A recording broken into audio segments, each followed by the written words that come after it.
जिस तरीके से ऑपरेशन सिंदूर सक्सेसफुली एग्जीक्यूट करके भारत ने अपनी डोमिनेंस इस्टेब्लिश की है पूरी दुनिया भर में, मुझे लगता है कि हर एक हिंदुस्तानी का यह दायित्व है कि अपनी कृतज्ञता इंडियन आर्म्ड फोर्सेस के प्रति दिखाए, और वही दिखाने के लिए आज हम सड़कों पे हैं। पहलगाम का बदला लिया गया, टेरर इंफ्रास्ट्रक्चर को ध्वस्त करके ये सुनिश्चित किया गया कि आने वाले समय में टेररिस्ट अटैक्स भारत की धरती पे ना हो, और सबसे इंपॉर्टेंट जो पैराडाइमल शिफ्ट की भारत सरकार ने वॉर डॉक्ट्रिन को चेंज करके ये कह के कि any act of terror on the soil of India will be considered as an act of war, यानी भारत की धरती पे कोई भी आतंकवादी हमला पाकिस्तान की ओर से युद्ध की उद्घोषणा माना जाएगा। मुझे लगता है कि आतंक की लड़ाई को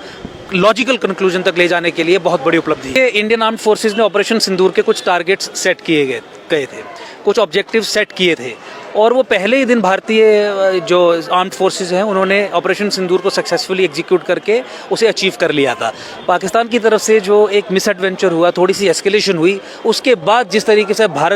इंडियन आर्म्ड फोर्सेस ने घुस के पाकिस्तान में अंदर उसकी मिलिट्री एस्टेब्लिशमेंट्स को ध्वस्त किया है, मुझे लगता है कि एक बहुत बड़ी उपलब्धि है और हमारी कृतज्ञता है इंडियन आर्म्ड फोर्सेस के प्रति। ऑब्जेक्टिव से 10 कदम आगे जाके आगे के ऑब्जेक्टिव्स भी अचीव करना इस ऑपरेशन से जो है वो सक्सेसफुली अचीव हुआ है। जिस तरीके से पाकिस्तान में भूचाल आ रहे हैं, उनकी न्यूक्लियर फैसिलिटीज़ पे सवाल उठ रहे हैं, उनकी हवाई पट्टी, उनके F-16, उनके जो चाइना के द्वारा दिए गए JF-17 जो जहाज हैं, जिस तरीके से भारत के इंडिजिनस डिफेंस सिस्टम ने उनको ध्वस्त करने का काम किया है, बहुत बड़ा संदेश और बहुत बड़ा ऑब्जेक्टिव भारत का पूरी दुनिया के लिए अचीव हुआ है। मुझे लगता है कि अभी केवल स्थगन किया गया है, और भारत की वॉर डॉक्ट्रिन में जो चेंज की गई है,